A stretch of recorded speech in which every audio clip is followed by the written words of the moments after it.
pratiques de demain. Mon travail est encadré par mon cher professeur Sied El Sharia et Sied Seyd Ali. Donc, sans trop tarder, je vous présente mon plan.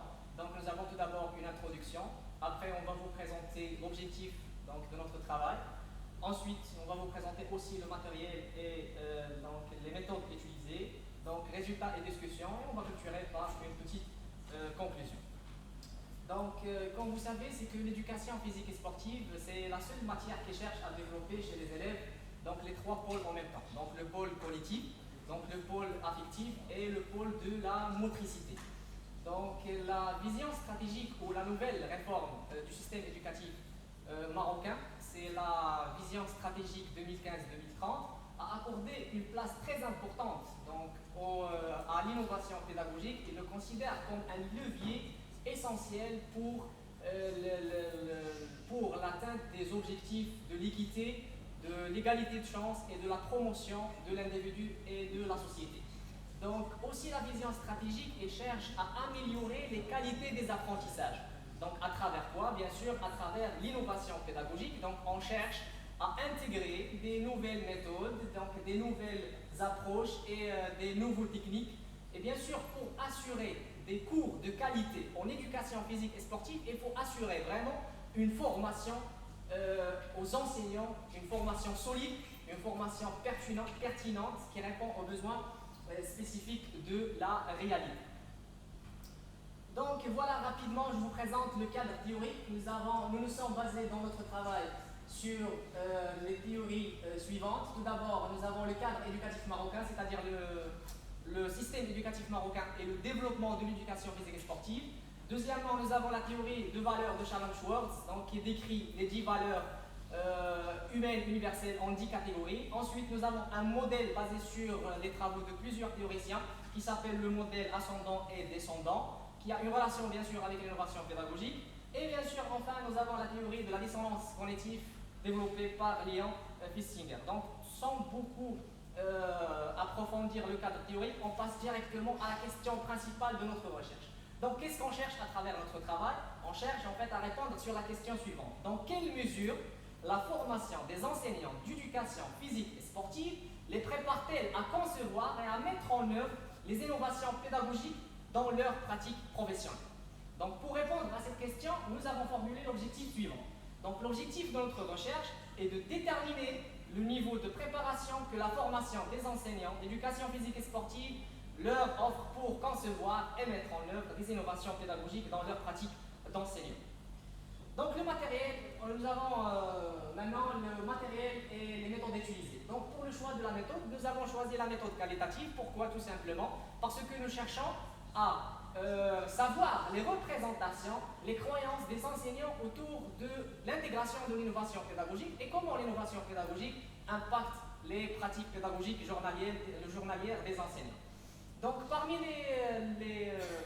les outils de collecte de données, nous avons choisi l'entretien semi-directif, par exemple, au lieu de focus group, etc., parce que c'est l'outil qui va nous permettre d'avoir plusieurs informations supplémentaires qu'on va utiliser d'après dans notre recherche. Donc l'échantillon. Nous avons bien sûr choisi un échantillon qualitatif non représentatif. Pourquoi? Parce que nous cherchons en fait les caractéristiques ou la richesse de la population.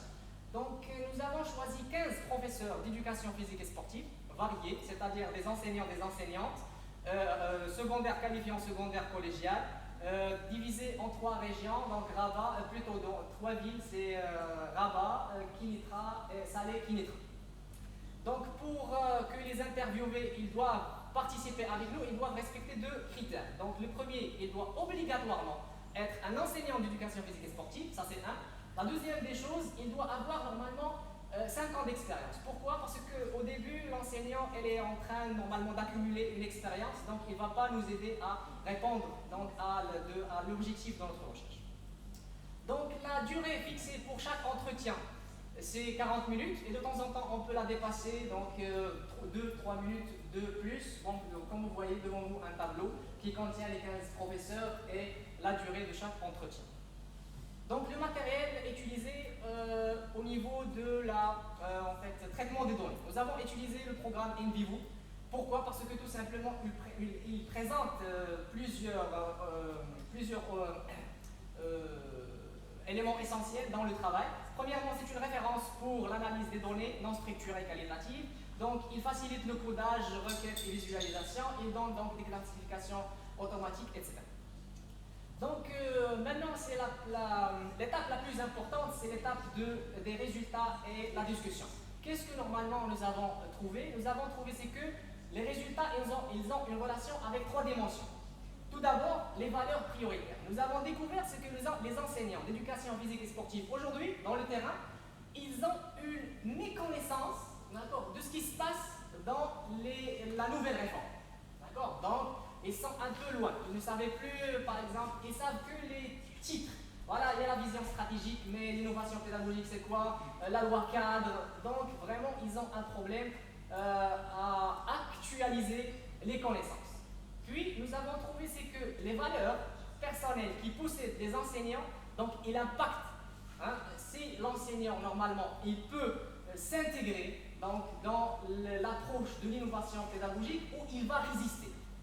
D'accord? C'est pour cela que nous avons parlé du modèle descendant-ascendant. Est-ce que, normalement, l'innovation pédagogique, il vient du haut au bas, c'est-à-dire des instructions, par exemple, de la part du ministère, etc., et l'enseignant, il doit appliquer, ou l'innovation pédagogique, normalement, il fait émerger, d'accord, de la base, c'est-à-dire que l'enseignant, il savait très bien qu'il a un besoin, normalement, d'innover dans son travail. D'accord? Donc, deuxième point, ou deuxième résultat, la perception de la formation. Tous les enseignants, sans exception, ils ont mentionné que la formation, elle est très importante. D'accord? Mais la formation, elle reste insuffisante. Pourquoi? Parce que la formation est purement destinée au côté technique. C'est-à-dire, vous savez, l'éducation physique, handball, football, etc. Donc, toute la formation est dirigée à ça.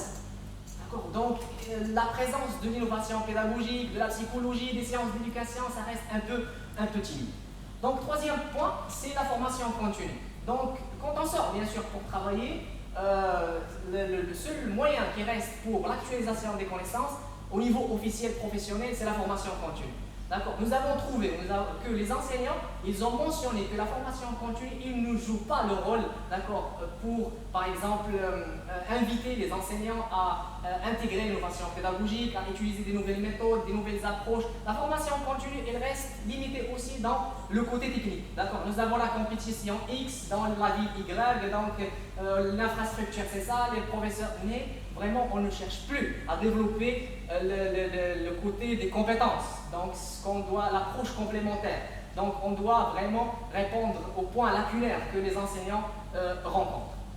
Généralement, nous avons remarqué un écart entre les pratiques professionnelles des enseignants d'éducation physique et sportive et l'innovation pédagogique. Par exemple, le manque total de l'utilisation des vidéoprojecteurs dans l'explication des cours théoriques. Les enseignants, ils ont un cours théorique. D'accord? Nous avons trouvé que personne n'a jamais utilisé les vidéoprojecteurs pour expliquer normalement ce cours.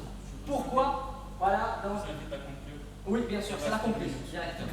Donc la formation est un pilier fondamental pour encourager l'innovation pédagogique pour le PS, mais elle doit être continue, pertinente et tenir en compte des réalités de terrain et des évolutions de la discipline. Des efforts sont nécessaires pour surmonter les obstacles et optimiser l'impact de la formation sur la capacité des enseignants à innover. Et voilà les références bibliographiques. Merci de votre aimabilité.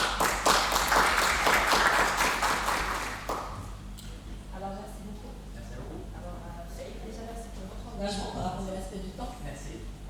J'espère que je vais pas dépasser. Merci. Alors, Sayoub, il a traité un sujet en relation avec la question de l'innovation pédagogique et la relation avec la formation des enseignants en éducation physique et sportive. Alors, à travers votre étude, sous forme d'un entretien, d'accord. Alors, avec les professeurs, première condition, et deuxième condition d'avoir 5 ans d'expérience. Oui. Alors, les résultats, c'est autour de 3 points. Alors, le premier point, c'est les valeurs prioritaires. C'est la méconnaissance des nouveautés en termes d'innovation pédagogique.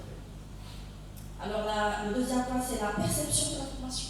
N'est-ce pas? Alors, en relation avec la différence entre l'information et la pratique. Très bien. Alors, et le troisième point, en relation avec la formation continue, qui malheureusement ne contribue pas à l'amélioration de l'innovation pédagogique.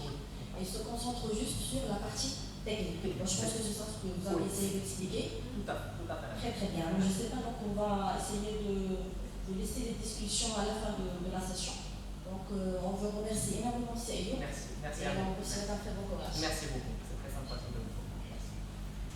Donc Assia Zouguet va nous parler de la programmation visuelle, sur l'apprentissage de la géométrie. Donc, un sujet qui touche à la fois la didactique des mathématiques, je pense, et sur la tendance accrue de l'utilisation et l'exploitation de la programmation dynamique. C'est ça, Assia? Oui, c'est ça. Donc, c'est à vous. Merci. Bonjour tout le monde. Premièrement, je remercie tous les organisateurs de cette journée doctorale. C'est une occasion pour nous, les doctorants, de partager les connaissances et les résultats de nos études. Donc, j'ai l'honneur de partager avec vous une étude sur l'apport de la programmation visuelle à l'apprentissage de la géométrie au cycle primaire. Donc, j'ai travaillé sur la programmation visuelle Scratch comme outil de programmation.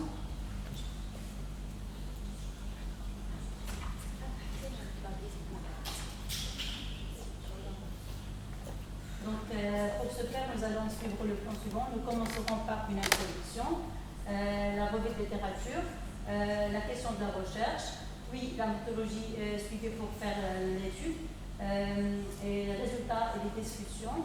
Et nous terminerons par une conclusion. Donc, comme vous connaissez que les mathématiques prennent une grande place dans le programme scolaire du cycle primaire. Cette discipline scientifique ayant ses propres concepts cause parfois des problèmes dans l'apprentissage.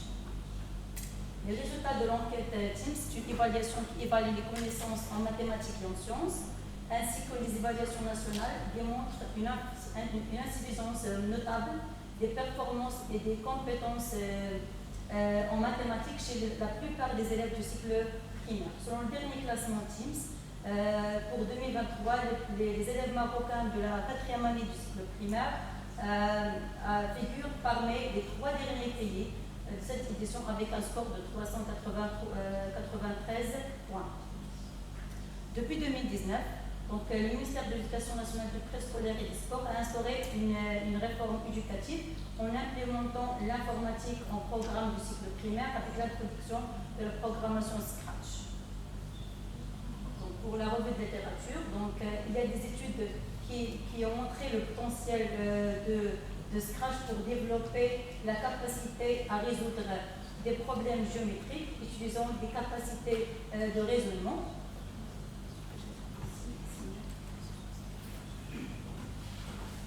Ainsi que le langage de programmation selon Anabossi permet également aux élèves de l'école primaire de développer les notions de coordonnées et d'axes X et Y, qui sont 2 concepts essentiels dans le domaine de la géométrie. Aussi, l'étude de Rodriguez en 2020 a permis donc, selon l'étude, Scratch est un outil efficace pour développer des concepts géométriques tels que les mesures angulaires, les figures géométriques et dans le plan et les propriétés de ces métriques. Donc face à ces données, nous posons une question centrale. Jusqu'à quel point la programmation Scratch développe-t-elle les compétences géométriques et facilite-t-elle l'apprentissage de la géométrie aux élèves du cycle primaire? Donc, pour la pour notre étude, nous avons suivi la méthode quantitative. C'est une expérimentation réalisée en classe de 4e année du primaire. La population est composée par les élèves de 4e année du primaire dans une école publique à la direction de ce département aussi. Donc, l'échantillon est composé de 76 élèves de la 4e année du primaire, répartis en 2 groupes, un groupe expérimental de 39 élèves et un groupe témoin de 37 élèves. Pour collecter les données, nous avons utilisé un plan expérimental avec un pré-test avant l'expérimentation pour évaluer les connaissances des élèves avant notre intervention et un post-test après l'expérimentation pour comparer les résultats avant et après l'expérimentation. Et pour traiter les données, nous avons utilisé le logiciel SPSS. Voilà le logiciel de programmation Scratch, c'est un logiciel de programmation visuelle qui est destiné aux enfants et aussi aux débutants en programmation. Il est facile à utiliser car la création de scripts dans ce logiciel se fait à travers l'assemblage de blocs. Il y a plusieurs blocs, des blocs de mouvement qui ont bleu, des blocs de costumes pour changer le costume du sprite ou bien du lutin. Il y a des blocs pour les événements, pour le contrôle et aussi pour faire les opérateurs mathématiques. On peut aussi dessiner les figures géométriques dans ce logiciel. Donc, ce logiciel aide les élèves à réaliser des jeux interactifs, des animations et aussi d'appliquer des mathématiques. Les compétences objets de notre étude sont en nombre de 4. La première compétence, c'est la compétence relative à l'agrandissement et réduction des figures géométriques. La deuxième compétence est relative à la symétrie axiale. Troisième compétence relative à la translation et à la rotation des formes géométriques. Et la quatrième, la compétence relative à la construction des formes géométriques et usuelles. Pour analyser les données, nous avons utilisé le SPSS. Donc le test de Students a été utilisé pour comparer les moyennes des deux groupes indépendants et le test de Q2 permet d'analyser l'évolution ou bien le développement des 4 compétences. Donc voici les résultats. Donc au pré-test, la moyenne des deux groupes est assez faible. Donc la moyenne des élèves du groupe expérimental est de 3,89 et celle du groupe témoin est de 3,78. Donc avec une différence de 0,18. Donc pour tester ou bien pour vérifier si la différence est significative ou non, nous avons utilisé le test de Student. Donc la valeur du P est supérieure à 5%, ce qui montre qu'il n'y a pas une différence significative entre les deux groupes, ce qui valide notre expérimentation.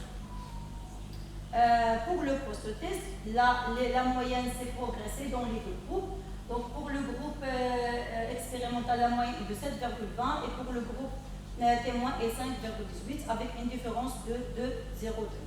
Donc pour vérifier si la différence est significative ou non, nous avons utilisé le test Student. Donc la valeur P est inférieure à 5%, ce qui montre qu'il y a une différence significative entre les deux groupes. Et cela nous permet de dire que la programmation Scratch avait un effet positif sur le rendement des élèves en géométrie. Concernant les compétences, donc selon les résultats, pour la compétence de la symétrie axiale, il y a un pourcentage élevé chez les élèves du groupe témoin qui ont développé cette compétence.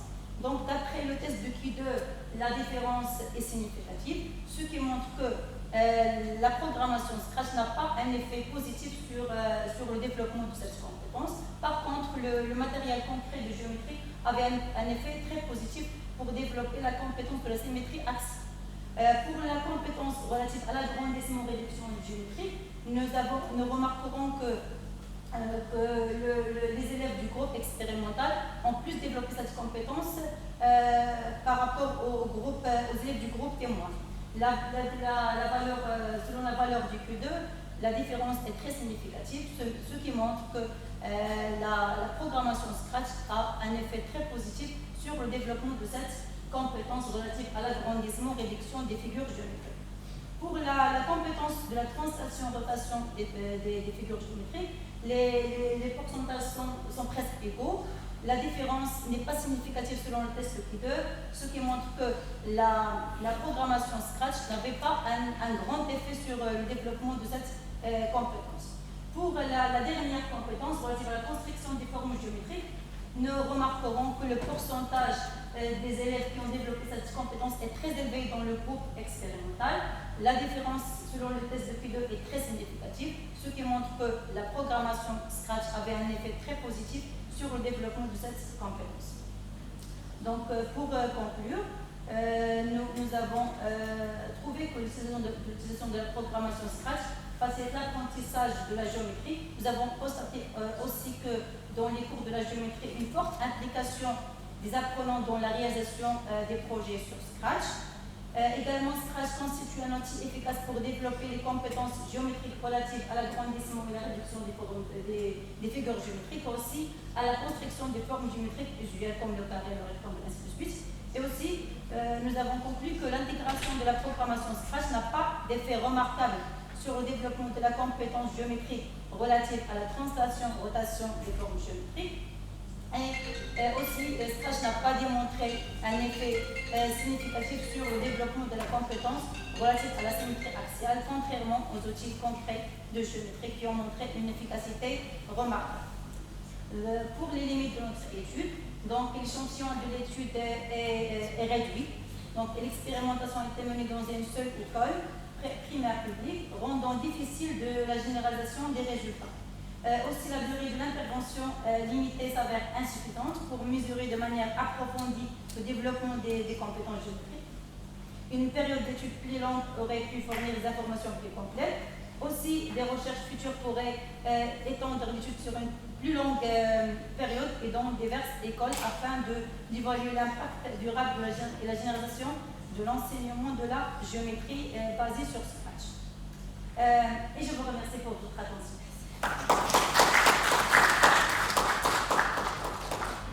Merci pour votre présentation. En fait, le travail établi par ASIA se situe au carrefour de développement de la pensée, à la fois de la pensée algorithmique et informatique, mais aussi dans le centre de la pensée mathématique, notamment en géométrie, à savoir que le développement des compétences majeures en géométrie bien se passe avec des procédures qui sont basées sur l'instrumentation, c'est-à-dire l'utilisation des instruments.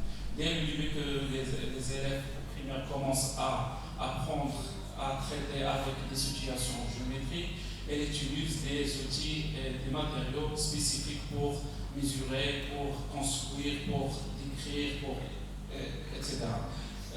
L'utilisation du Scratch ou en général les logiciels de programmation visuelle vont permettre de dépasser les situations classiques d'instrumentation, la nécessité d'utiliser, de maîtriser les outils géométriques pour reconnaître ou pour découvrir les propriétés géométriques, comme tel le cas de l'homotissé, je pense, agrandir, réduire. S'il s'agit de propriétés liées à l'homotissé, donc on peut découvrir, on peut traiter avec des concepts, des propriétés fondamentales de la géométrie sans avoir nécessairement eu recours aux procédures instrumentales. C'est ça, Non, pour l'agrandissement, les pourcentages sont égaux dans les deux groupes. Donc, on peut utiliser le matériel concret, c'est assez suffisant pour développer cette compétence.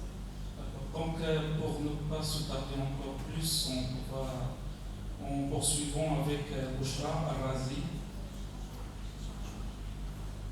Sa présentation intitulée « Formation des enseignants du cycle primaire à l'usage d'éthique, acquisition, compétences et intégration efficace ». Bonsoir à toutes et à tous, je me présente. Je suis Bouchra Arazi, étudiante à la faculté des sciences et de l'éducation à Rabat. Je tiens à vous remercier d'avoir les organisateurs pour cette belle journée de champ de partage et un échange, et pour m'avoir donné cette opportunité pour présenter mes travaux de recherche portant sur la formation des enseignants du cycle primaire à l'usage d'éthique entre acquisition des compétences et intégration efficace. Ma présentation suivra le plan suivant: introduction, contexte, problématique, hypothèse de la recherche, les objectifs, état de l'art, méthodologie de la recherche, résultats et discussions, et je conclus par quelques perspectives. Donc, comme vous le savez tous, la technologie a envahi et a transformé tous les domaines. Le champ éducatif ne fait pas exception. En effet, l'introduction d'éthique peut améliorer la qualité de l'enseignement et de l'apprentissage, mais aussi peut augmenter le taux de réussite. Cependant, plusieurs conditions sont nécessaires pour réussir cette intégration dans l'enseignement, à savoir les équipements et le matériel. Mais il y a aussi un facteur très important, c'est le capital humain. Ce sont les enseignants. Autrement dit, pour réussir l'intégration d'éthique en classe, il faut que ces acteurs aient un ensemble de compétences nouvelles, technologiques et pédagogiques grâce à une formation de qualité. Dans ce sens, notre problématique peut se formuler comme suit. Dans quelle mesure la formation à l'usage d'éthique influence-t-elle l'acquisition des compétences des enseignants du cycle primaire au Maroc? Notre hypothèse principale suppose que la formation à l'usage d'éthique a un impact significativement positif sur l'acquisition des compétences chez les enseignants du primaire chez les enseignants du cycle primaire au Maroc. De cette hypothèse découlent deux hypothèses secondaires. La première concernant la formation continue et la deuxième concernant la formation initiale, et les deux supposent que l'usage d'éthique favorise l'acquisition des compétences requises pour une intégration réussie d'éthique dans les pratiques pédagogiques des enseignants au cycle primaire. Pour réaliser notre étude, notre étude vise à réaliser les objectifs suivants: faire un diagnostic sur les compétences des enseignants. Deuxièmement, évaluer l'impact de la formation initiale et continue à l'usage d'éthique sur l'acquisition des compétences des enseignants. Et enfin, formuler des recommandations pour intégrer efficacement l'éthique dans les pratiques pédagogiques des enseignants. À travers notre revue de littérature, que ce soit au niveau international ou bien au niveau national, toutes les études ont signalé l'importance de la formation pour réussir l'intégration dans l'enseignement au cycle primaire.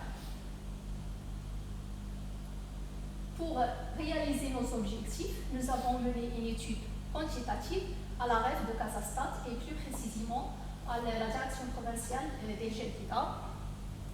Et notre étude a ciblé 131 enseignants du cycle primaire appartenant aux deux secteurs, secteur privé et secteur public.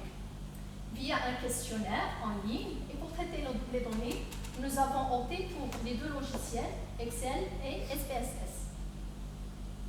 Arrivons maintenant aux résultats, aux principaux résultats, concernant la perception des enseignants sur la durée et la qualité des formations antiques. La figure numéro 1 montre bien que 90,8% des enseignants ont déclaré que les formations en général, que ce soit continue ou bien initiale, sont insuffisantes. La durée, je parle de la durée.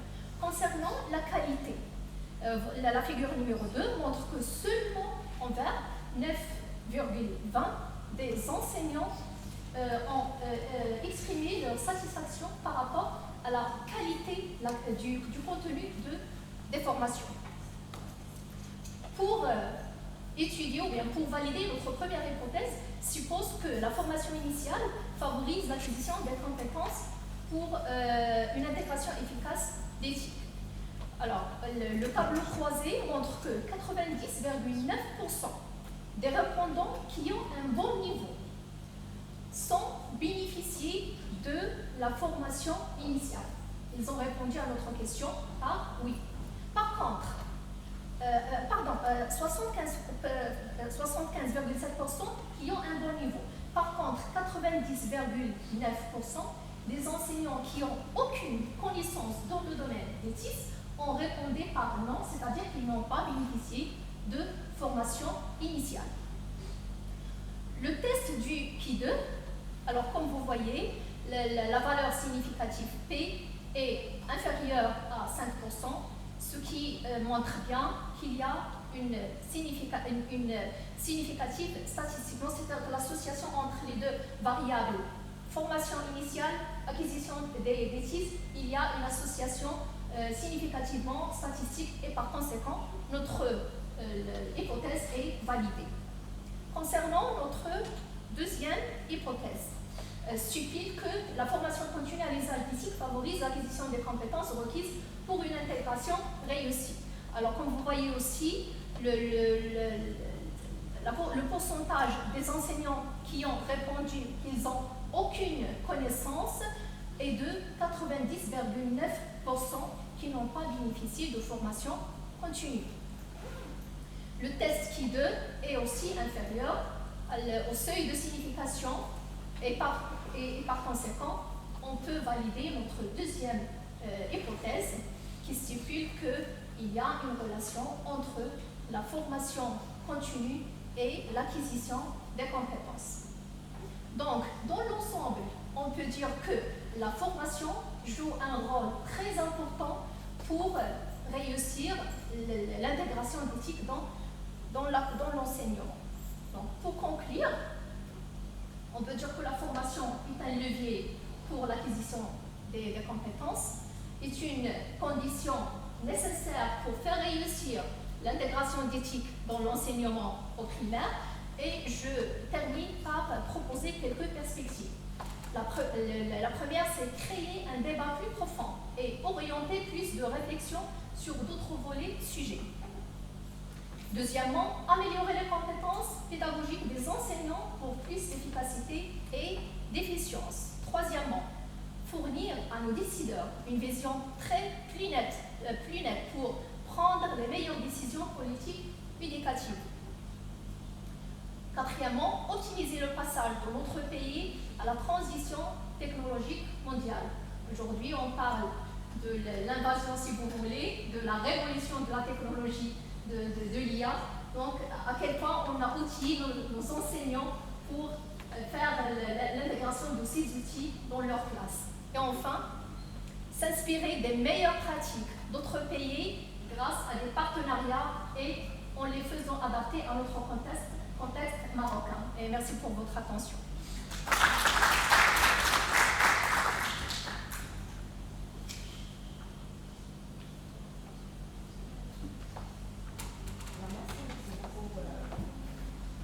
Merci beaucoup Madame Bouchra.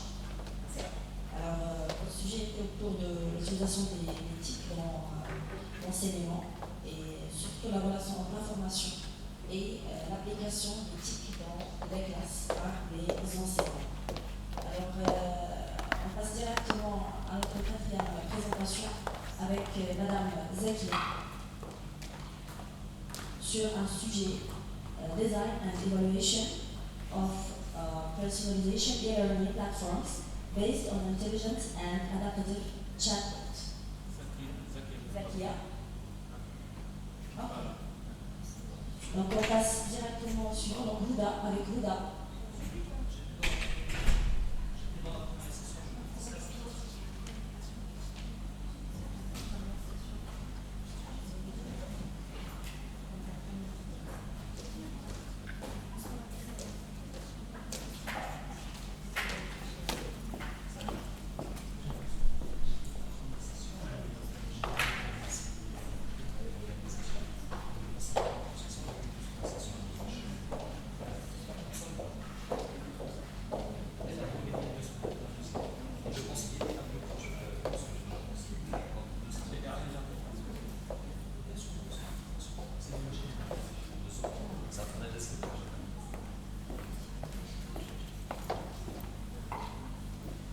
Alors, Madame Moda, va nous présenter un sujet en relation avec l'intelligence artificielle et les technologies numériques dans l'acquisition de langage chez les enfants autistes, synthèse critique du 5 études récentes. À vous la parole.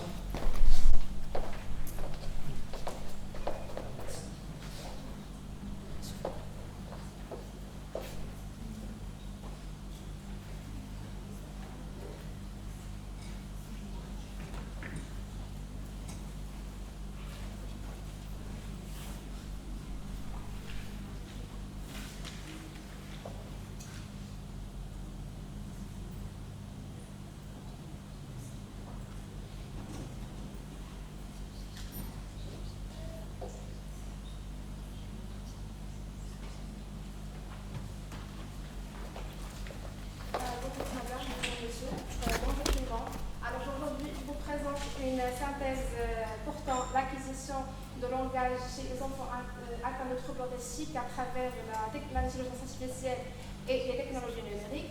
Je m'appelle Moudel Jadine, doctorante à l'Université Ibn Tofay, sous la direction du professeur Mouniaï Mohamed. Alors, pour aborder cette présentation, je vais suivre le plan suivant. Problématique et contexte, objectifs et méthodologie, les études menées, analyse transversale, limites méthodologiques des études analysées, perspectives et implications cliniques, et enfin une petite conclusion.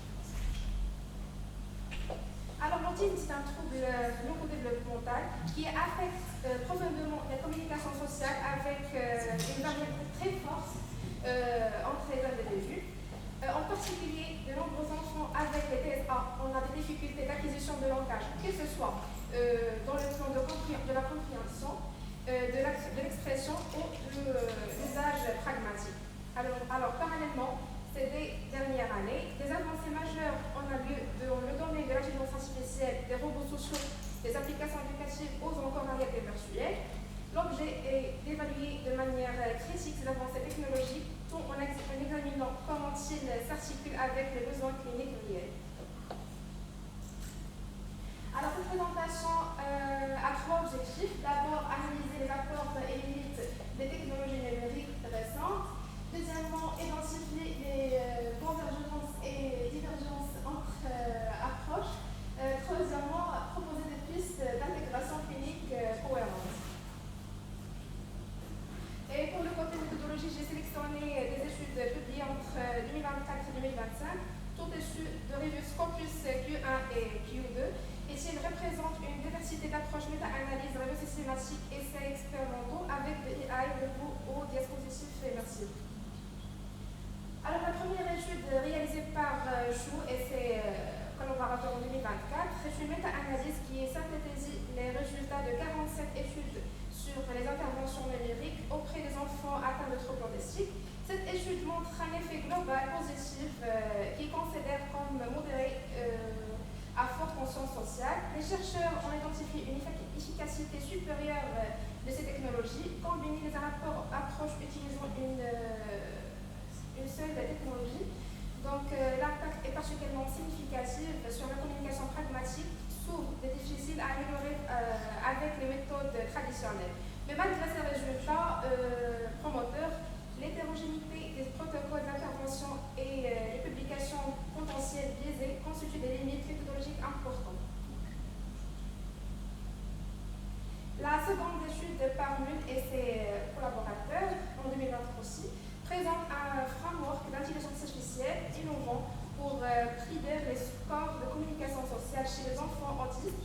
Les chercheurs ont développé une architecture end-to-end qui analyse simultanément le langage verbal et les interactions non verbales. Ce système affiche une précision prédictive remarquable de 99%, permettant d'évaluer avec grande fiabilité les compétences communicatives. Son potentiel est considérable pour le diagnostic précoce et le suivi de langage des progrès réalisés. Alors, la troisième étude est menée par Penroy et Penron en 2024 est une revue systématique portant sur la technologie immersive. Leur analyse de 38 études utilisant la réalité virtuelle montre que ces technologies sont particulièrement efficaces pour développer des compétences pragmatiques contextualisées en simulant des situations sociales réalistes et permettant un apprentissage graduel tout en suscitant un engagement accru de ces enfants. Cependant, les auteurs soulignent des risques potentiels d'affectation en environnement virtuel.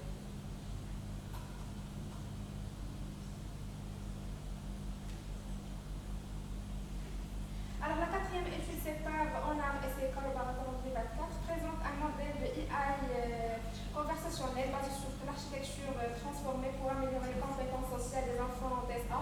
Ce système adaptatif ajuste les interactions en fonction des réponses de l'enfant, créant une expérience personnalisée. L'approche est multimodale, analysant des expressions faciales. La procédé de contenu verbal, le résultat montre une amélioration particulièrement significative de l'initiation de conversation avec une augmentation de 42% par rapport aux méthodes traditionnelles et un résultat notable car l'initiation spontanée d'interaction est souvent un défi majeur pour ces enfants. La cinquième étude, c'est de Mishra et ses auteurs. en 2024 explore l'utilisation de robots sociaux alimentés par des modèles de langage large. Les chercheurs ont intégré un modèle de langage avancé dans un robot humanoïde, créant un partenaire d'interaction capable de comprendre et produire un langage naturel.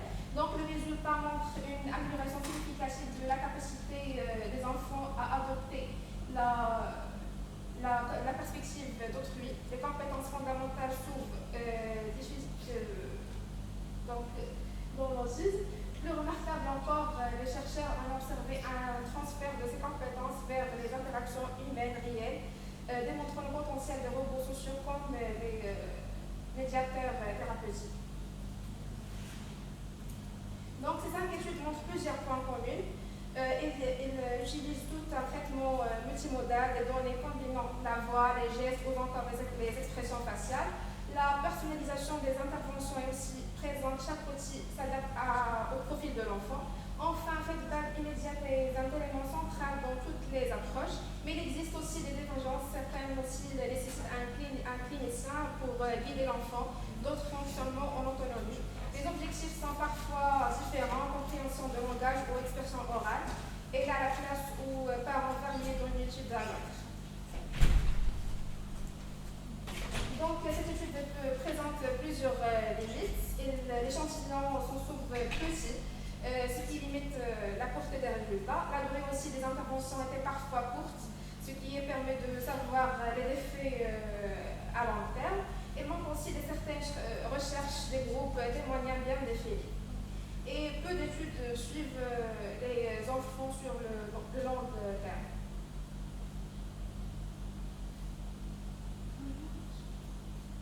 Alors pour conclure cette présentation, je voudrais insister sur 3 messages clés. Donc les technologies aussi sophistiquées soient-ils doivent être conçues comme des outils au service de l'humain, l'enfant, sa famille, les professionnels qui leur accompagnent. Le développement de solutions efficaces nécessite des approches multidisciplinaires intégrant les perspectives de l'informatique, des sciences cognitives, de linguistique, des sciences d'éducation. Il est crucial de maintenir un équilibre entre innovation technologique et besoins cliniques réels. On s'assure que chaque avancée répond à une problématique concrète rencontrée sur le terrain. Donc, merci pour votre attention. Merci beaucoup. Merci d'avoir respecté le temps. Je vous félicite pour la bonne présentation, mais aussi pour le choix pertinent du sujet. La combinaison entre l'enfance et l'enfant autisme, c'est ça, et Léa, elle se situe au cœur de l'actualité, de la pédagogie inclusive, ce qui est d'une grande importance, surtout dans un temps qui est digitalisé. Donc, je vous félicite encore une fois. Et on passe à l'intervention suivante avec Madame Kautsar El-Weddan.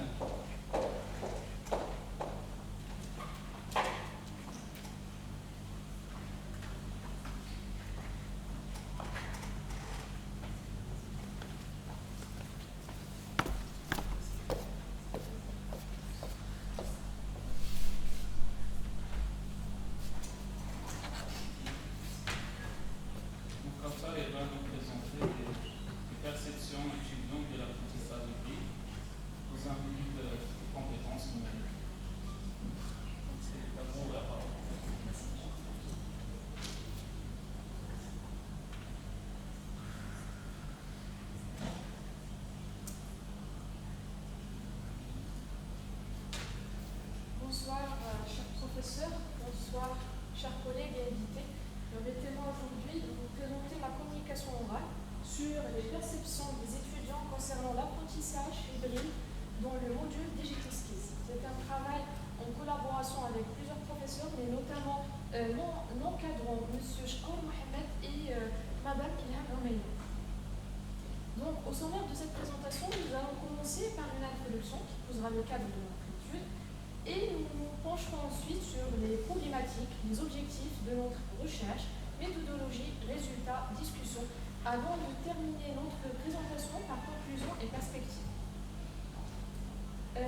Pour l'introduction, notre travail s'inscrit dans un contexte où les technologies numériques transforment l'éducation, notamment dans l'enseignement supérieur. La pandémie de Covid-19 a accéléré la transition vers des approches hybrides, combinant l'apprentissage en ligne et en présentiel. C'est pour cela, les établissements d'enseignement supérieur marocains ont intégré des modules transversaux appelés les soft skills au parcours universitaire des étudiants. Et parmi ces modules, le module Digital Skills est inclus. Je vous invite donc à explorer avec moi à travers cette présentation les perceptions des étudiants concernant l'apprentissage hybride dans le module Digital Skills. Donc ce module est enseigné en mode hybride, 30% en présentiel et 60 en ligne, et il est disposé via la plateforme Moodle. Donc l'objectif principal de ce module est d'amener l'apprenant à maîtriser les concepts de base de l'interaction avec un environnement numérique et d'accomplir les tâches quotidiennes de gestion de l'information. Pour cela, nous avons formulé 4 objectifs spécifiques. Évaluer la perception des étudiants, les ressources pédagogiques proposées dans ce module, évaluer la perception des étudiants sur les activités pédagogiques proposées dans ce module et identifier l'opinion des étudiants sur l'interaction entre leurs pairs et leurs enseignants.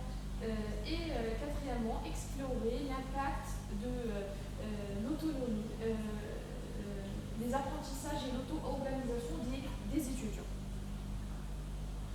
L'étude adopte une approche quantitative à travers un questionnaire distribué à 265 étudiants inscrits au programme de licence en sciences de l'éducation spécialité physique à l'ESEF de Kenitra.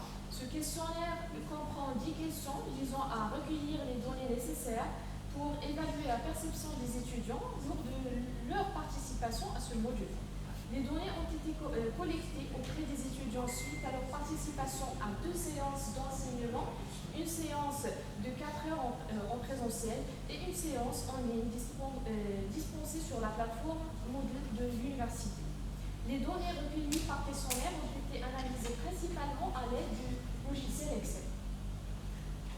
Donc, pour les résultats, la perception des étudiants concernant le mode d'apprentissage mixte, une majorité significative des répondants, 65% se déclarent satisfaits de leur expérience d'apprentissage mixte dans le module compétences numériques, autrement dit Digital Skills, tandis qu'une minorité exprime une insatisfaction. Deuxièmement, c'est la perception des étudiants concernant les ressources pédagogiques.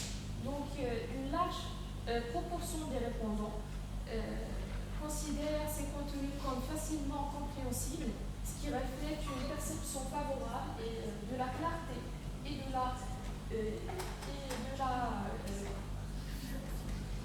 des ressources pédagogiques du module Digital Skills. Troisièmement, on a la perception des étudiants concernant les activités pédagogiques. Une majorité des répondants jugent la complexité des quiz contre seulement 50% pour celle des devoirs, ce qui indique une perception plus favorable de l'adéquation des quiz par rapport aux devoirs dans ce module. Quatrièmement, perception des élèves concernant l'interaction entre leurs pairs et leurs enseignants. La majorité des répondants perçoivent positivement les interactions dans l'apprentissage mixte, avec 62 satisfaits des échanges entre pairs. Ce qui nous guide vers une expérience sociale globalement favorable dans ce contexte. Finalement, la perception des étudiants concernant l'effet de l'apprentissage mixte sur leur autonomie, les apprentissages et l'auto-organisation des étudiants. Donc, la majorité des répondants perçoivent positivement l'apprentissage mixte. Pour la discussion, donc on a 4 points. La perception globale positive. La majorité des participants se déclarent satisfaits de l'apprentissage mixte dans le module des compétences numériques. Les ressources pédagogiques sont claires et efficaces. Les ressources en ligne ont été perçues comme favorisant l'apprentissage autonome et l'acquisition de connaissances. Aussi, on a interaction et flexibilité appréciée. Et finalement, l'écart de perception sur certaines tâches qui fait mieux équilibrer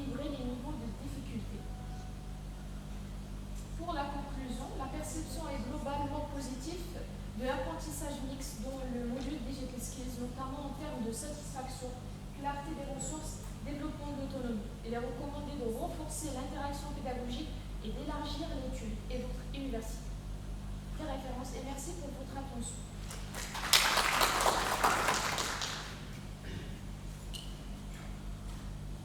Alors merci Kauta, déjà pour le respect du temps. Vous étiez très efficace. Alors par rapport à votre sujet, vous avez traité un sujet sur la perception des étudiants sur l'approche hybride dans l'enseignement digital skills, n'est-ce pas? Alors en conclusion, donc, il y a une certaine perception qui est globalement positive par rapport à l'utilisation de ce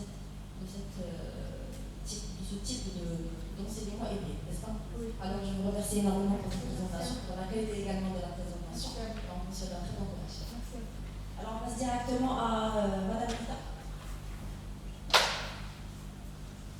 Voilà, donc Rita Tabert, donc un sujet sur l'élaboration de stratégies pédagogiques pour l'évaluation des notions en physique. Voilà, donc on fait. Alors vous avez 10 minutes pour l'étape de la présentation. La parole à la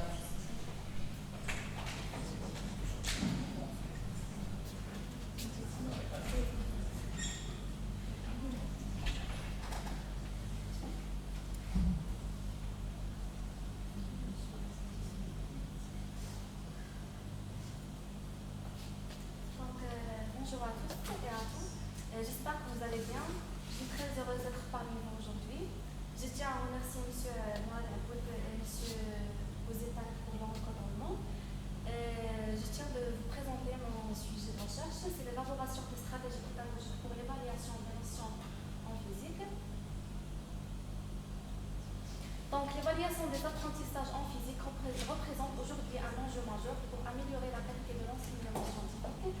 Malgré les efforts déployés pour moderniser les pratiques pédagogiques, de nombreux élèves rencontrent encore des difficultés à assimiler les concepts fondamentaux de la discipline. Dans ce contexte, l'élaboration de stratégies d'évaluation adaptées devient indispensable pour mieux diagnostiquer les obstacles à l'apprentissage, valoriser les compétences réelles des élèves et les accompagner de manière plus efficace dans leur progression. Ce travail s'inscrit dans une démarche de renouvellement pédagogique visant à rendre l'évaluation plus formative, plus équitable et plus proche des besoins des apprenants. Et complément de présentation, on va commencer par la problématique, suivie d'une méthodologie de recherche selon le protocole PRISMA, puis les résultats préliminaires et on conclut par les perspectives. Dans un contexte où l'évaluation joue un rôle clé dans le processus d'apprentissage, la question se pose. Comment concevoir des stratégies pédagogiques capables d'évaluer de manière plus fine et plus constructive les notions en physique? Donc, cette recherche vise à explorer l'impact des stratégies sur la compréhension et la préparation des savoirs scientifiques par les élèves, mettre en évidence les conditions pédagogiques et didactiques nécessaires à leur mise en œuvre efficace dans l'enseignement de la physique. Donc, ce schéma présente les étapes de la sélection des articles dans le cadre de la revue systématique menée par le protocole PRISMA. Je vais maintenant présenter chaque étape d'une manière détaillée. La première étape consiste à sélectionner des articles dans laquelle 250 articles ont été sélectionnés à partir de 3 bases de données qui sont très reconnues, sont Scopus, PETS et Open Edition. Ces bases ont été interrogées à l'aide de mots-clés élaborés en lien avec les notions des évaluations pédagogiques, l'enseignement des sciences physiques et les conceptions des élèves. Dans une deuxième étape, on a suppression des doublons, ce qui réduit le nombre à 145 articles. Un filtrage temporel et linguistique constitue la troisième étape. Seuls les articles qui sont rédigés entre 2017 et 2025 en anglais et en français ont été conservés. Cette sélection a permis de retenir 70 articles à la fin. Dans une quatrième étape, un filtrage qualitatif a été conduit à 2 phases. Le premier filtrage portait sur l'analyse des titres. Les titres jugés hors sujet, c'est-à-dire qui ne traitent ni l'enseignement des sciences physiques, ni l'évaluation, ni les conceptions des élèves ont été écartés. Puis, le deuxième filtrage est concerné le champ disciplinaire. Les articles traitent d'autres disciplines loin de la physique ont été aussi éliminer ceux qui donnent 26 articles à la fin. Donc la mise en œuvre de cette méthodologie permet d'obtenir un ensemble de résultats préliminaires.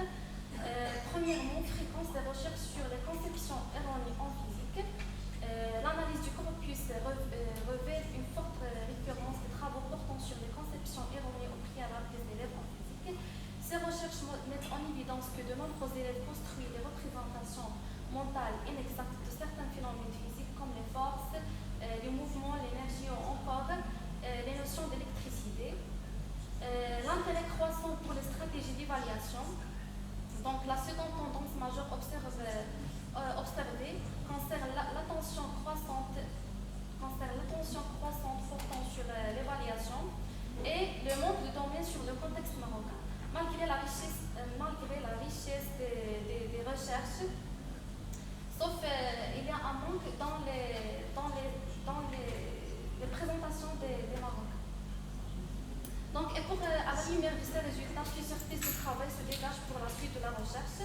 Premièrement, approfondir l'analyse du corpus retenu, mener des enquêtes de terrain auprès des lycéens, concevoir et tester des stratégies pédagogiques adaptées, évaluer l'impact des dispositifs sur les apprentissages et valoriser les résultats dans le contexte éducatif marocain. Et merci pour votre attention.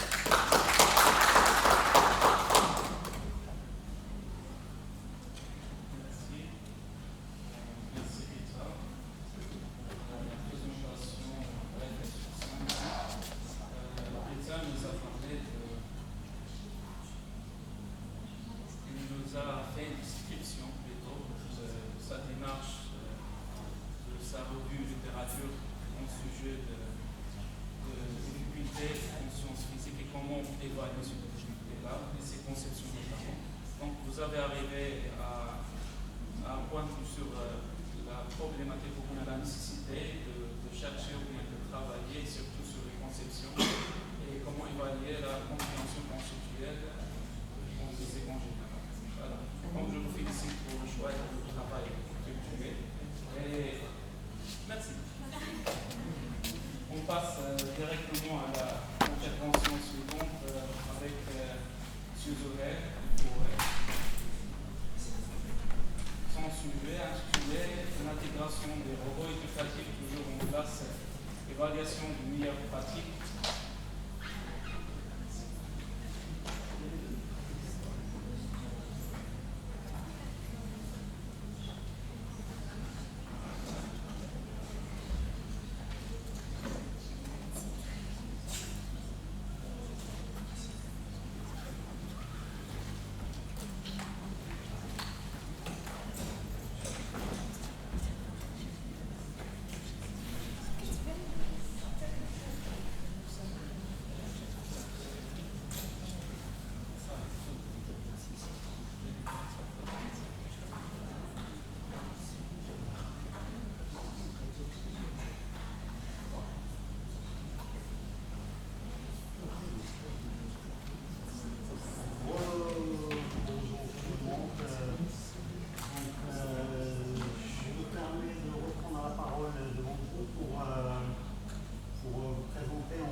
De la pensée informatique et robotique dans l'enseignement des STEM. Donc l'étude systématique a révélé qu'il y a un grand impact. Donc dans les perspectives en fait, à venir, en fait, ça serait en fait de choisir en fait le bon robot et par la suite faire de l'expérimentation sur le terrain. Donc là, la deuxième étape, en fait, c'est de choisir le bon robot qui va nous permettre, en fait, d'effectuer l'expérimentation sur le terrain. Donc, cela, en fait, on ne pourrait pas venir d'une manière aléatoire de choisir. Donc, le choix doit se baser sur des critères scientifiques. Donc, voilà, donc je vais vous faire une petite présentation rapide de la robotique pour les gens qui n'ont pas l'habitude, qui ne connaissent pas bien ce domaine-là. Donc on va commencer par une introduction, définition, différence entre le robot industriel et le robot éducatif, les avantages du robot éducatif donc pour les formateurs et pour les apprenants, les enjeux et défis de la robotique dans l'enseignement, les valeurs ajoutées de la robotique pour les STEM, et on va terminer avec une comparaison des différents robots éducatifs du marché, et par la suite on va conclure avec le choix de robots sur lesquels on va se baser pour faire notre expérimentation. Donc c'est quoi un robot? Un robot, c'est un dispositif mécatronique, ça veut dire qu'il combine en fait la mécanique électronique programmable, ça veut dire qu'il y a la notion de programmation, conçu pour accomplir automatiquement des tâches imitant ou reproduisant des domaines précis, des actions humaines de manière autonome ou semi-autonome. Donc il y a des robots qui sont vraiment programmés pour effectuer des tâches d'une manière autonome. Il y a des robots en fait, qui ont besoin en fait, des aspects déclencheurs, qu'on leur déclenche quelque chose, qu'on leur donne une action pour qu'ils puissent en fait, réagir en contrepartie. Donc ils peuvent interagir avec l'environnement grâce à des capteurs et des actionneurs. Donc ça, c'est les éléments entrée-sortie. Donc nous, on interagit, on écoute et après on répond. On regarde et après on réagit. Donc les robots sont de la même, donc ils ont le même principe. Donc la robotique est un domaine interdisciplinaire. Donc là, on a défini le robot. Maintenant, on va définir la discipline de la robotique. La robotique est un domaine interdisciplinaire. Ça veut dire quoi? Ça veut dire que ça combine en fait plusieurs disciplines. Donc l'ingénierie, l'informatique, les sciences pour concevoir et construire et utiliser des robots. Donc la robotique éducative, donc c'est des robots, en fait la robotique éducative, c'est l'utilisation de robots comme un outil, donc pédagogique, pour enseigner des concepts scientifiques, technologiques et favoriser le développement de compétences techniques et transversales. Donc les avantages de la robotique pour les enseignants, donc c'est des outils qui sont interactifs. Donc les robots rendent l'apprentissage plus engageant et concret. Ça veut dire que quand on demande à des stagiaires de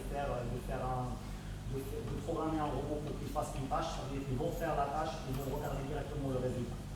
Donc la personnalisation permet d'adapter les enseignements aux besoins individuels des élèves. Ça veut dire que si on a besoin d'atteindre des objectifs, donc on peut concevoir des activités qui nous permettent en fait d'atteindre ces objectifs-là en s'appuyant bien sûr sur l'outil de robot. Encourager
domaine en fait, de la robotique éducative.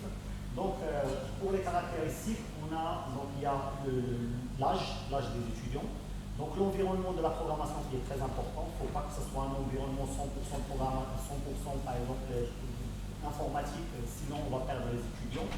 Donc, il y a aussi la robustesse parce que les robots ils sont manipulés par les étudiants, donc ils doivent être robustes. Donc, la facilité d'utilisation, en fait, ils doivent être à la fois faciles et à la fois, complexes pour atteindre ces objectifs. Parce que s'ils sont trop faciles, ben, il n'y aura pas d'acquisition de savoir. S'ils sont trop complexes, en fait, les étudiants ne vont pas apprendre des compétences. Donc, il faut que ce soit, en fait, le niveau de complexité pour que ça soit bien choisi. Donc, le prix, bien sûr, c'est un facteur très important. Donc, le contenu aussi, le support, le contenu pédagogique disponible. Donc, concernant le Lego, en fait, il est recommandé pour des gens qui ont de 10 à 16 ans.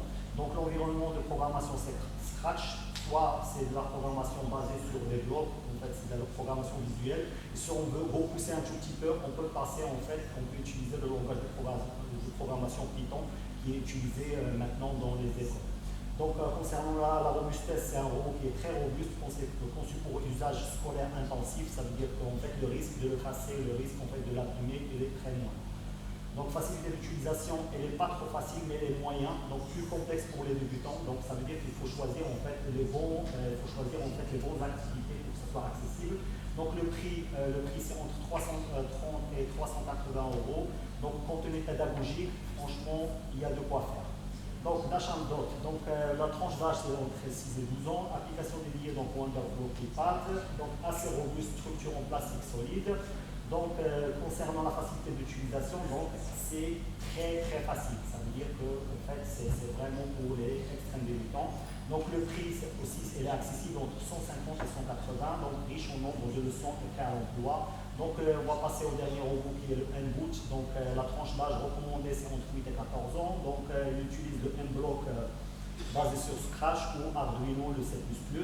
Donc, modération, modérément, concernant la robustesse, en fait, c'est des robots en fait, que quand on les monte la première fois, ils ne sont pas destinés en fait, à les démonter et les remonter plusieurs fois. Donc, sinon, on les abîme. Donc, c'est pas, en fait, ils sont destinés à faire le montage une ou deux fois maximum.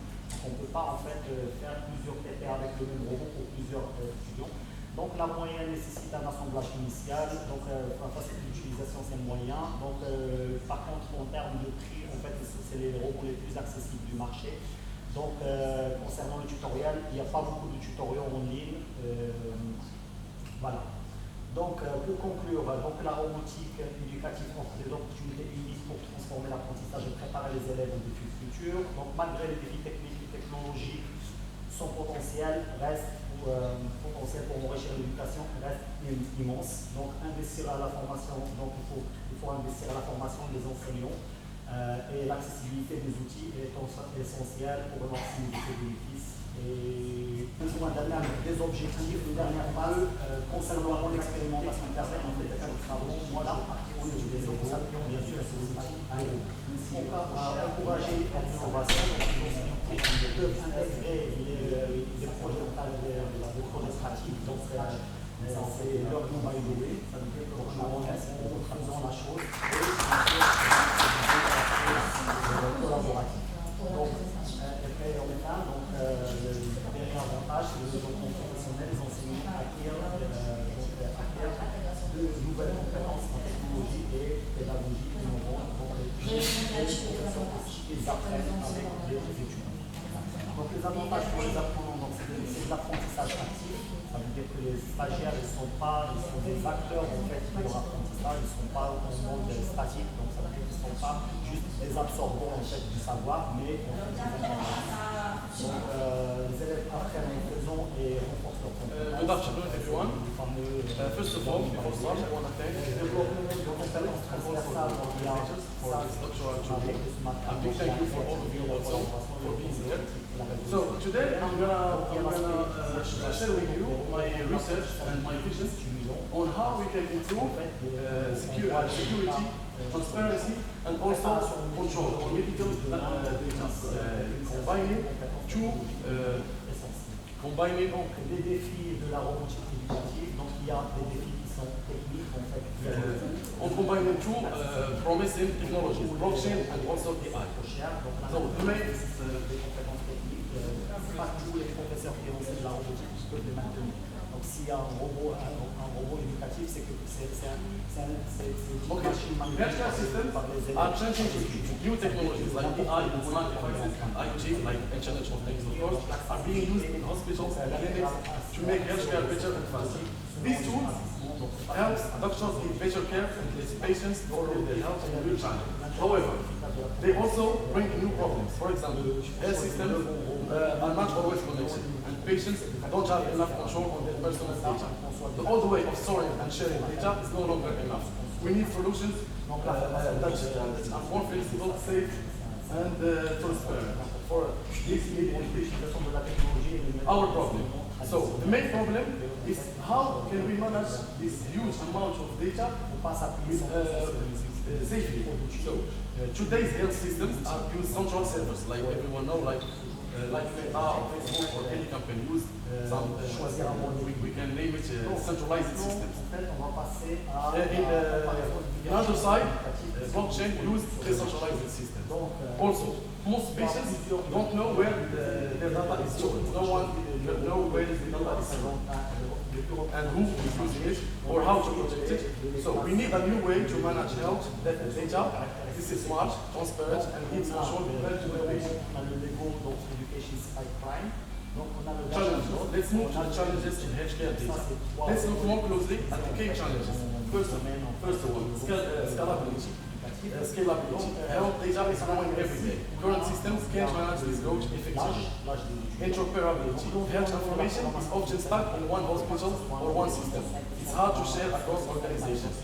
Patient control. Patients often don't have access to their own medical history and can't decide who sees it. Security. Medical data is very sensitive. All systems don't have strong enough protection against modern cyber attacks.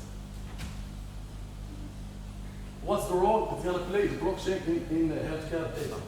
So it stores data in a decentralized way, meaning there is no single point of failure. It's a tamper-proof. Once data is added, it cannot be changed without everyone knowing.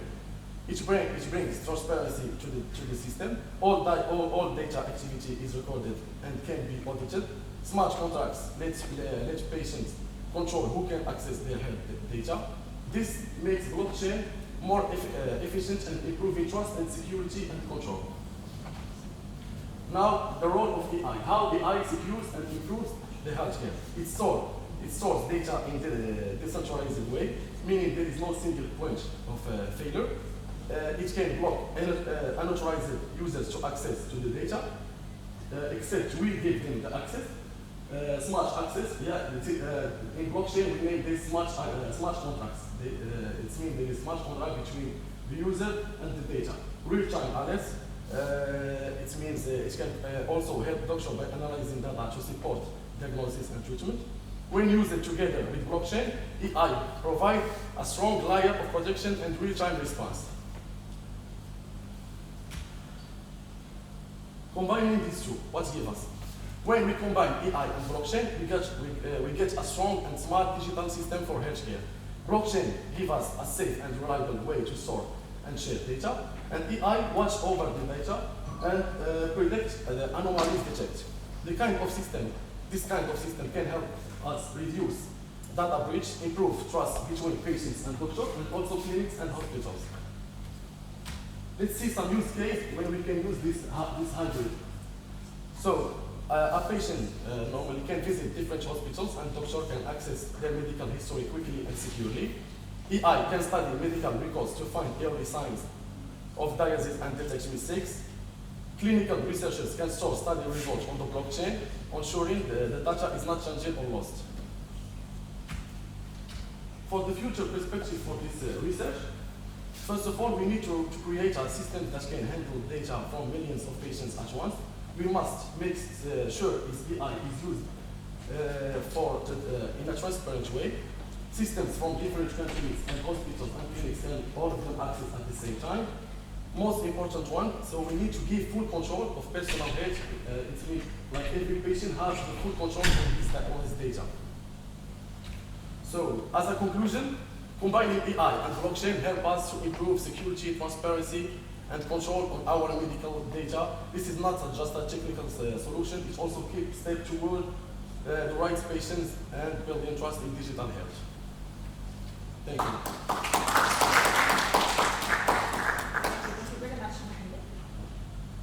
Thank you, first of all, for respecting the time. And second of all, choosing a topic like healthcare data is it's a very ethical issue.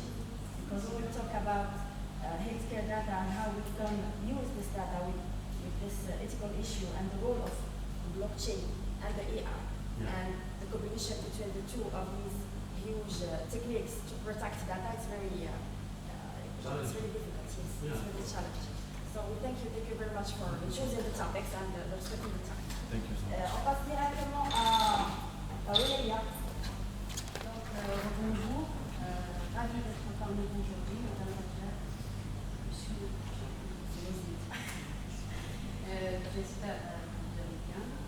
Donc, je vais commencer par mon sujet qui portera sur l'impact du IA dans l'enseignement apprentissage des apprenants dans les écoles marocaines.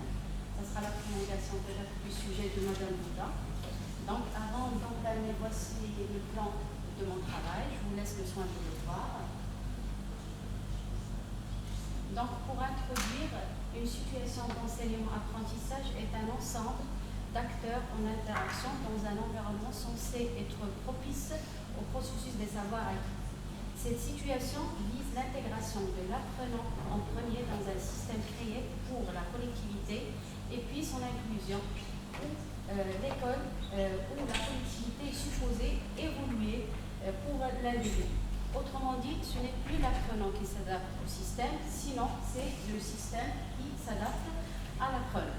Alors pour ce qui est de l'approche inclusive, il demeure un instrument essentiel dans la mutation des systèmes éducatifs qui répond à certains écueils de l'école avec équité et égalité, visant à inclure tous les apprenants dans un même espace au nom des principes des droits éducatifs.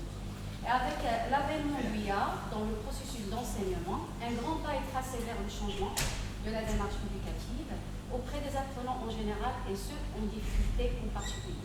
Car l'utilisation du IA permet de personnaliser les apprentissages selon les besoins et les capacités d'assimilation de chacun et de rendre les environnements d'apprentissage plus accessibles en venant au soutien des apprenants ayant des besoins spécifiques, en particulier les apprenants autistes, sujet de notre présentation.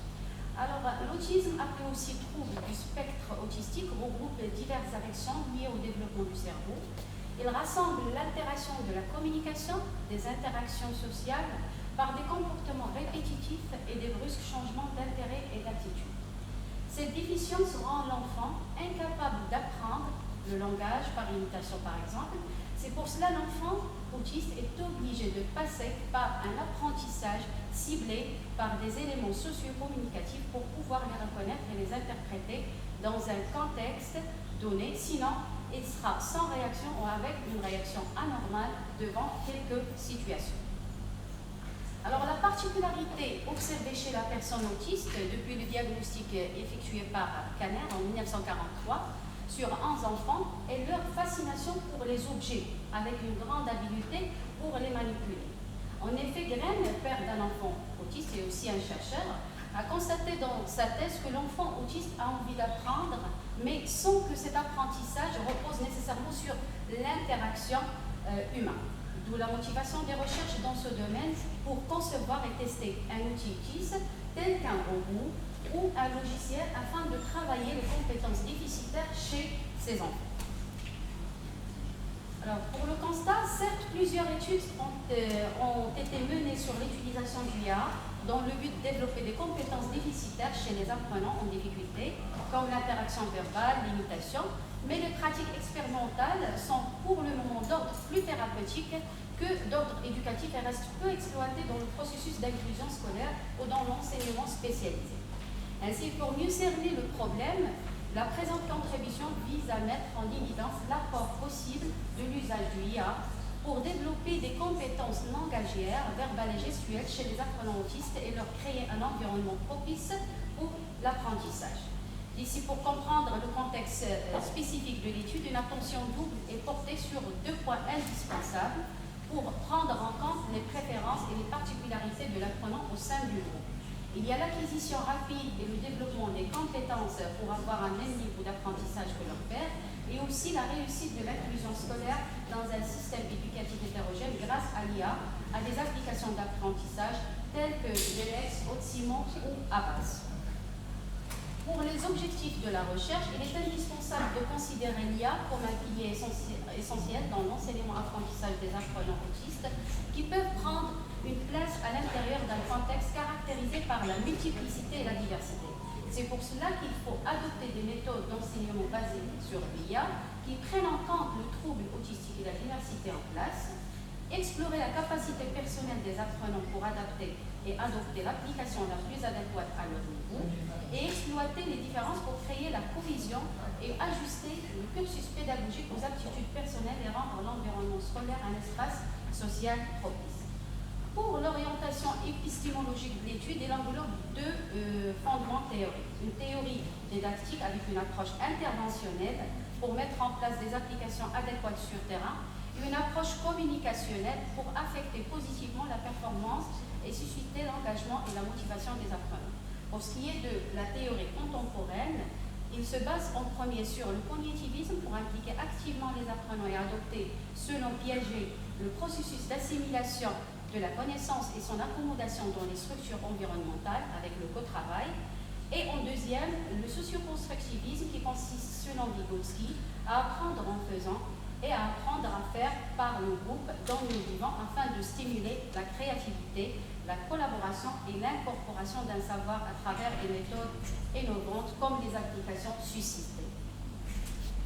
Pour avancer notre étude, la méthodologie adoptée se base sur des éléments pivots. Le contexte choisi qui est un centre de psychomotricité sur Rabat, de réhabilitation, vu l'accessibilité facile et la disponibilité des apprenants.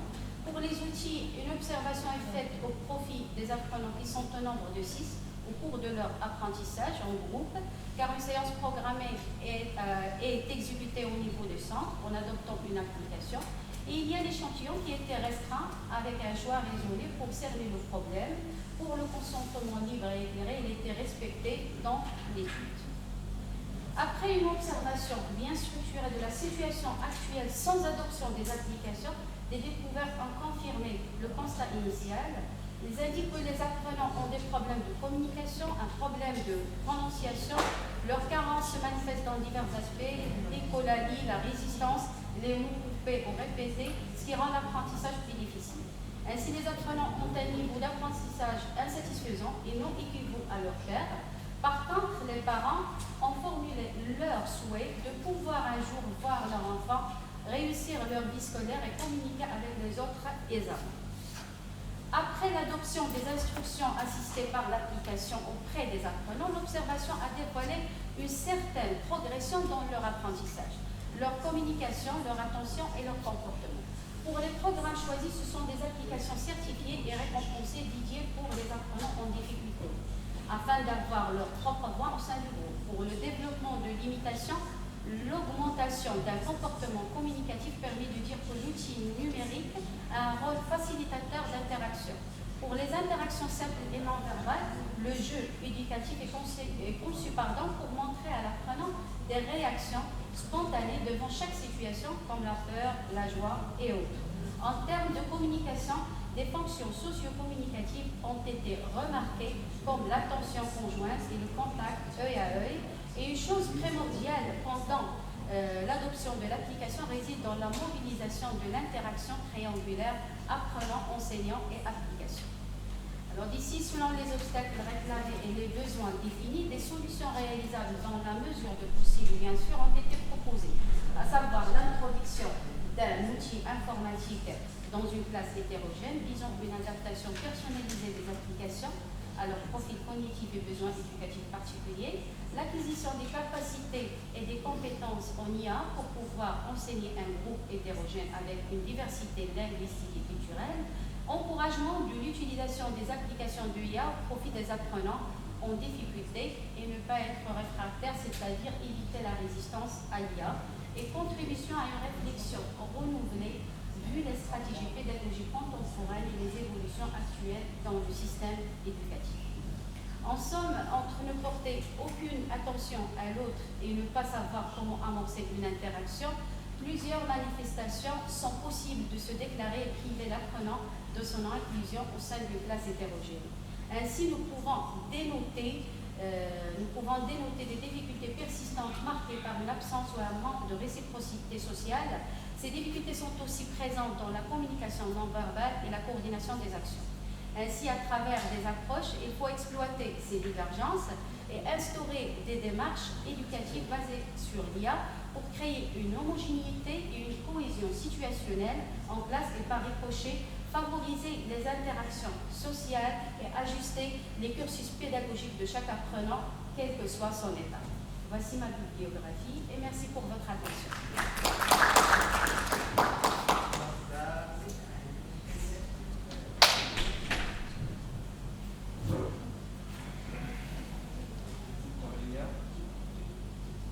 Merci pour la qualité de votre présentation et le respect du temps accordé. Donc, Oulaya nous a présenté une proposition sur une approche innovante, inclusive, qui combine à la fois la tendance accrue d'utilisation et d'exploitation de l'IA, mais aussi pour inclure les enfants marocains. Voilà, donc pour ne pas trop encore tarder, on va passer directement à l'intervention suivante avec Maria et Khalid. Maria Khalid, là. Donc en suivante, Hala Merhamdi. Hala. Voilà, on va passer.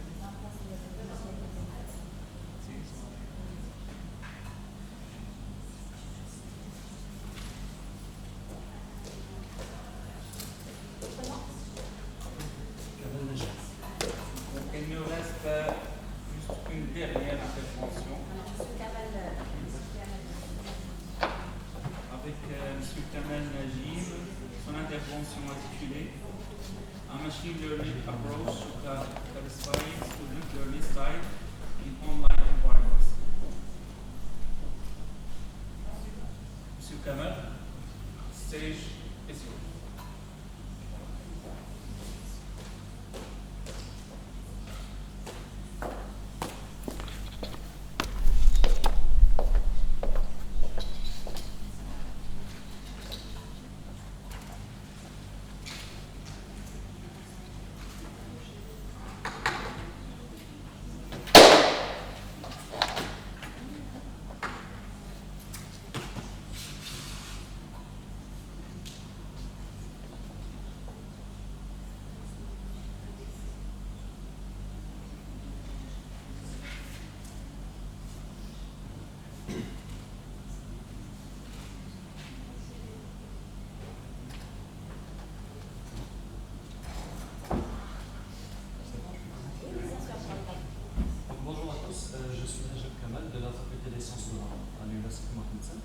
Et aujourd'hui, je vais vous accompagner pour la présentation de mon travail qui est un Machine Learning Approach to Classifying Student Learning Styles in Online Environments.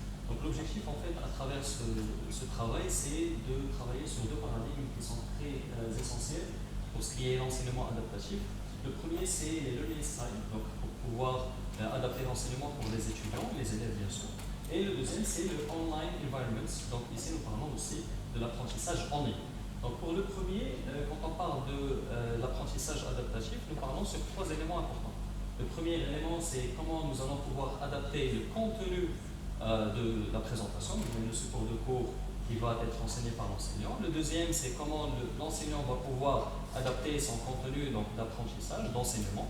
Et le dernier, c'est le style d'apprentissage de l'élève. Donc comment l'enseignant va pouvoir analyser ou bien reconnaître les styles d'apprentissage pour chaque élève et s'adapter par rapport à chaque style d'apprentissage. Donc le deuxième élément, c'est l'enseignement en ligne. Ici, nous avons un grand paradigme sur lequel nous discutons durant les dernières générations et surtout les derniers articles par rapport à l'enseignement adaptatif, nous parlons de la transition entre l'enseignement qui est traditionnel, donc suivant les technologies traditionnelles ou bien même pas les technologies, seulement l'enseignement normal, ainsi que la conversion avec l'online environment. Et la conjugaison entre les deux, elle demeure un peu difficile parce que enseigner de manière traditionnelle n'est pas enseigner en ligne et adapter l'enseignement pour l'enseignement adaptatif traditionnel n'est pas celui que en ligne. Donc l'objectif de notre travail aujourd'hui, c'est de pouvoir analyser un ensemble d'étudiants. Donc nous allons voir sur la partie des critères sur lesquels nous avons sélectionné un ensemble de données, donc des étudiants, pour pouvoir les analyser à travers un apprentissage qui est supervisé pour avoir la note générale par rapport aux features ou bien aux variables qui ont été détectées par rapport à leur environnement, à leur note académique, etc., pour pouvoir proposer un site d'apprentissage ou bien les catégoriser vers les étudiants qui sont les mieux notés jusqu'aux étudiants qui sont les moins notés. Donc, c'est ce qui va suivre par rapport à notre méthodologie. Donc, généralement, pour du machine learning, donc, nous avons suivi le KDD process, donc à travers de la sélection de la donnée. Ensuite, le pré-processing pour pouvoir donner une base de données ou bien un dataset qui soit plus contrôlable. Ensuite, la transformation des données pour pouvoir les analyser. Du data mining et finalement de l'interprétation à travers de l'évaluation. Donc, pour commencer, nous avons fait de la sélection à travers 7 datasets. Pourquoi 7 datasets? Parce que tout simplement, nous avons essayé d'évaluer les étudiants à travers différents facteurs qui vont pouvoir donner plus d'intérêt par rapport à notre analyse. Et donc, ici, bien sûr, ce sont les étapes du machine learning. Donc, pour ce qui est des datasets, nous avons vu plusieurs. Je ne vais pas entrer dans les détails pour ne pas monopoliser la parole, mais ce sont des datasets qui ont déjà été utilisés. Et l'objectif, en fait, c'est de pouvoir avoir un nombre qui est plus intéressant que faire une petite étude sur 100 ou bien 200 personnes, mais nous avons eu, à travers ces datasets, un ensemble de 100 000 étudiants pour pouvoir avoir plus de facilité pour l'entraînement de nos modèles et de nos algorithmes.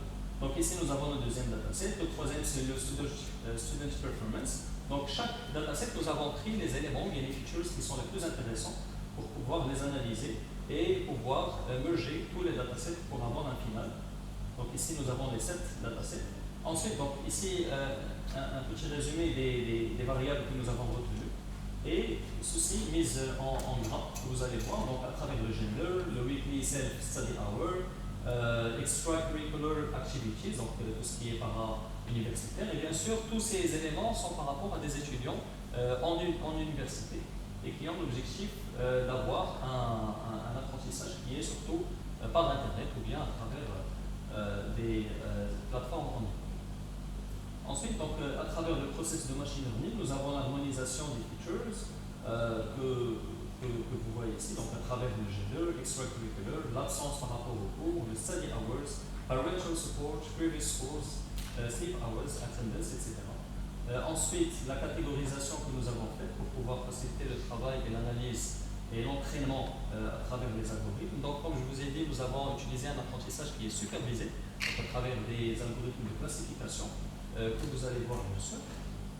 Donc ici, nous avons rajouté, vu que je viens de dire que c'est un apprentissage supervisé, donc la variable que nous avons évaluée, c'est la variable performance, par laquelle, à travers notre analyse des articles qui ont déjà fait des analyses et de la prédiction pour les étudiants, donc nous avons les facteurs académiques qui jouent le rôle le plus important par rapport aux notes finaux et performances des étudiants.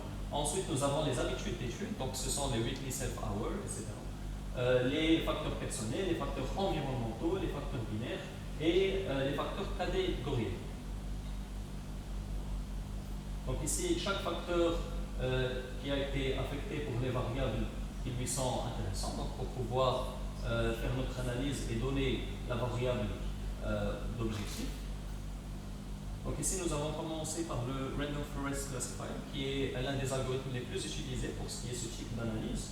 Donc bien sûr, à travers des catégories que nous avons créées pour les 4 algorithmes, donc faible, moyen, bon, excellent, avec 15% pour chaque algorithme.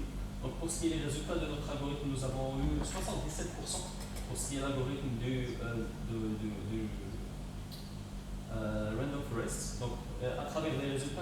avons des previous scores qui jouent un rôle qui est très important par rapport à la prédiction des nouvelles notes.